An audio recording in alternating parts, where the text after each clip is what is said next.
I wanted to start off by saying that our generation is screwed. I mean, that's what they tell us, right? They tell us we're lazy, we procrastinate, we have our priorities mixed up, and we don't take any action. And maybe there is a generational thing happening here, but I would argue it's far more complex than that. I think our generation is going through an unprecedented time with unique fears that no other generation has gone through when they were their age. What does that mean when you have fears? How does that influence your ability to act?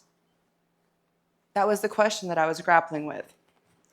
When I graduated university, можно слайды, пожалуйста? Вот, спасибо. Тут тоже будет? When I graduated university, I entered the workforce, and I felt very confused about what I wanted to do with my life. I was always a perfectionist student. I was graduated top of my class in school. I got into an amazing university. And yet, when I got into the big adult life, I was like, what am I going to do with all of this? They asked me, what are your passions? But I had many passions and many interests, so that question didn't really help me figure it out. Follow your dreams, they said. But my dreams felt so big and crazy, I didn't even know where to start. And moreover, if I tackled them, would I even be good enough for them? And so I spent my 20s experimenting, going from job to job, feeling like I was lost and stuck. And when I looked around, a lot of my peers felt the same way. And we would talk about this all the time. They would tell me that, they don't know what to do with their lives. If they had a job, they hated it, they wanted to switch it. If they didn't have a job, they didn't know what to do.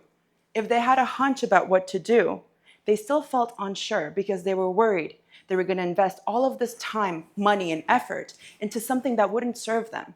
How could they guess what was the right thing to do? They say that action is the only way we find out who we are and who we want to be in our lives. And as the older generations might know, action has always involved mistakes, failure, embarrassment, being cringe. You fall, you get up, you learn your lesson, you move it along. Every older person knows this because they've lived through it. What about us, the younger generations? Do we know this? What happens to a generation that grows up in the digital world on social media? Now, if you were born after 1995, please raise your hand. Yep, keep them raised. Look around. This is the first generation in the history of humankind that grew up with a smartphone in their pockets in their teenage years. Now, I was born in 1995, right on the cusp between millennials and Gen Z. I remember an offline childhood, but I also got my first social media account at age 11, and I watched the shift happen in real time. It's like our brains were still developing, and we were seeing these unrealistic expectations online. Our brains were still developing, but we were comparing ourselves with really random people. Our brains were still developing, but we were learning that mistakes can be permanent. What does that do to a person and their fears and their ability to act with confidence? Now, a lot of our people in our generation are doing amazing things. They're pursuing their career, they know what they want, they're building great stuff, and I'm so happy for them. It's so great to see. But in a study done by Harvard's Graduate School of Education, they surveyed over 700 young adults aged 18 to 25, and they found that half of those young adults didn't know what to do with their lives. And because of that, they were feeling anxious. Half of the people surveyed. That's a big chunk in our generation. So something must be happening. Something is going on right now that is fueling our inability to decide, that hesitancy, that unsureness of not knowing what to do. Now, if action is the way that we find out who we are, what happens to a generation that no longer knows what to do? In life coaching, we say clarity and confidence comes only from action. Where is all of this stemming from? Well, maybe the fact that we grow up feeling like we're watched by millions of people just because we have a social media account. Sure, that's an illusion. Nobody actually cares who watches who on social media, but our brains don't know that. We're so young. We literally think everybody's watching us. We feel exposed. We feel public. Let's talk about comparison, right? Parents, older generations. When you were growing up, who did you compare yourselves to? Was it Billy down the road, or your classmate maybe? Or somebody you saw on TV? Because for us, we've been comparing ourselves to the whole entire world 24/7. Highlight reels, filtered Instagrams, and numbers that were telling us what's good enough. As Jonathan Haidt says in his book, The Anxious Generation, which, by the way, they literally call us the anxious generation, he says that a child can go through 1,000 data points in 1 hour, which is up to 400 social media posts in an hour. And each post has numerical evidence, such as likes, comments, reposts, that literally tell us if a post is a success or a failure. What does that teach us? Does it teach us, oh, what's cool and what's not? How to be and how to act and how to dress and how not to? As such, social media is actually the greatest conformity engine that's ever been invented. It teaches us to conform. Parents, when you were growing up, how often did you see perfection? Because for us, we see perfection every single day. And when perfection becomes the standard, trying something new and being bad at it feels scary. Now, let's talk about mistakes. Parents, when you did a mistake, you would just get up, learn your lesson, move it along. People would forget about it. For us, we learned that mistakes can be disastrous. They can be permanent. They can be stored on a cloud forever. They can resurface later. They can go viral. They can be screenshotted by people and laughed at by your friends. We saw athletes, football players, miss a penalty shot and get death threats online. We saw public figures lose their reputation and all of their brand sponsorships for something they said 20 years ago. What does that teach us? It teaches us to be careful with what we say, what we do. Before we even know who we are in this world, we learn how to curate our own personal online brand. Imagine being a teenager, but every post, every opinion, everything you say has to be strategic because that's who you present yourself to the world. And that's important. Imagine, what does that do to experimentation? It kills it. And without experimentation, identity doesn't form.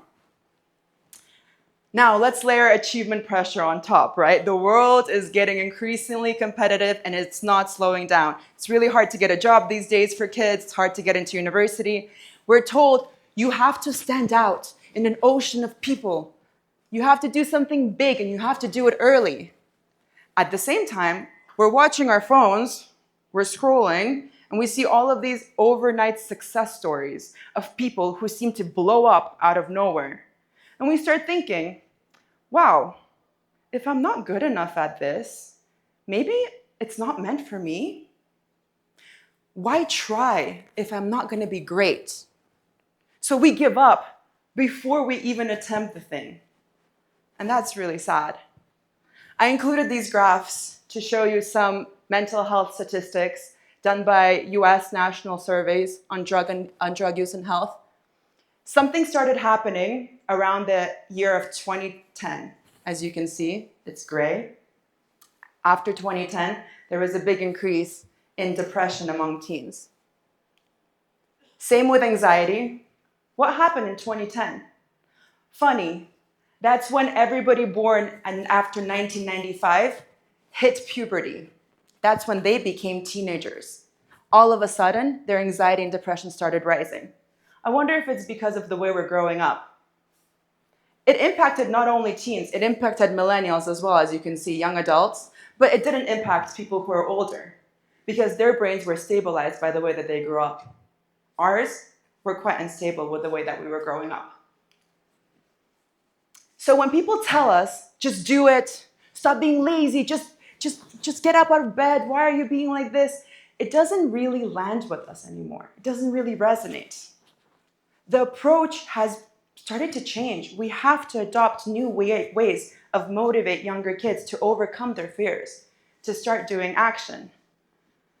When I was working with a young client of mine, very talented, by the way, very talented young client, I asked her, how come you don't post online?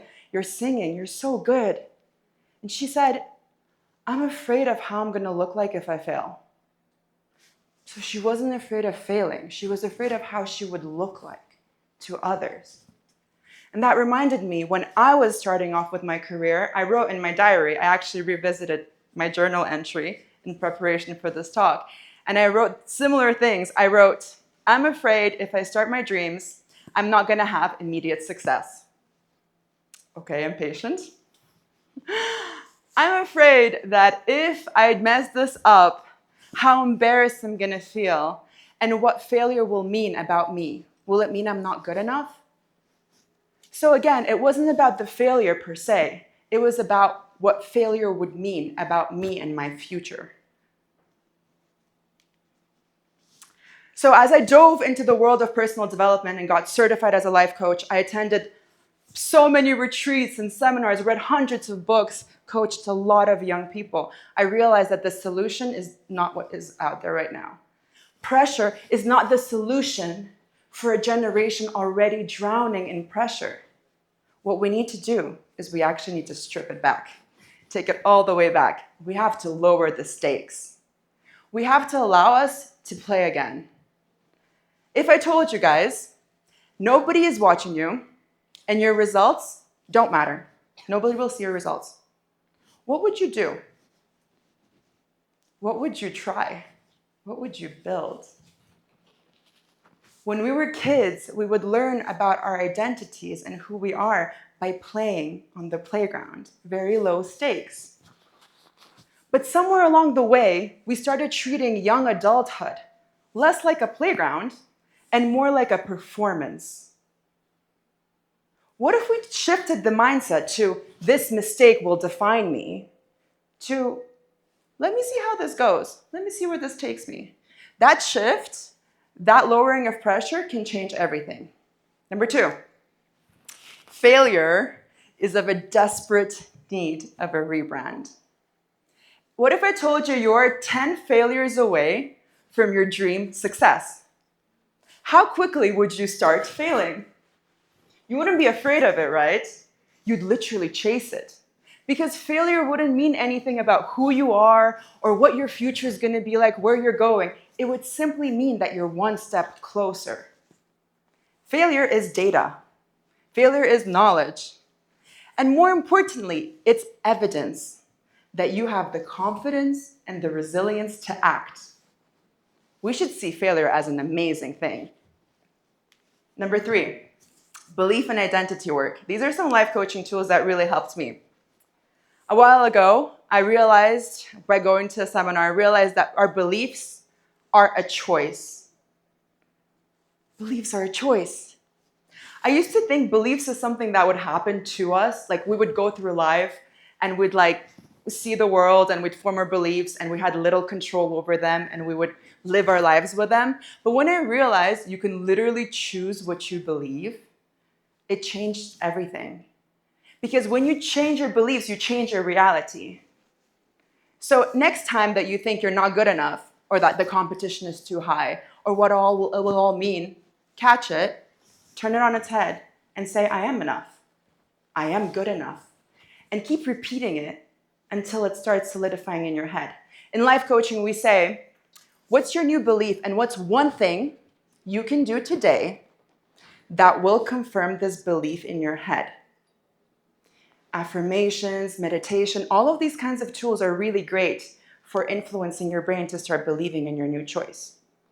Now, with identity work, that's also a really fun tool that helped me a lot. So for example, say you want to start going to the gym. You're like, oh, I have to go to the gym today. But if you change it to saying, I'm the kind of person that goes to the gym changes everything, doesn't it? Because even if you miss a day at the gym, you don't go to the gym one day, it doesn't matter because you're the kind of person that goes to the gym anyway. Even if you're slower on track to your goals, it doesn't matter. Keep going because you are this way naturally. You're the kind of person that goes to the gym anyway. Shifting things like this can have all the power in helping you overcome fears and take more action. Lastly, focus on progress over outcomes. We need to be taking big goals and breaking them down into small steps because our brains are wired for survival and they're afraid of big and uncertain things. But when we break it down into small steps, that our brains can do. And when you start stacking small wins, you get confidence. So instead of aiming to build an online brand, aim to post once. Even if you don't know what your branding is going to be, even if you don't have the full knowledge, it's okay. Just post once. Already a bit of confidence added. Instead of trying to figure out what you're going to do with your entire life, just explore one interest and see how it all builds. Over time, confidence will build because confidence doesn't come before action. It comes through action. And when we have action, we will actually figure out who we are in life and what path to take. So I leave you with that, and I hope that was encouraging. Thank you.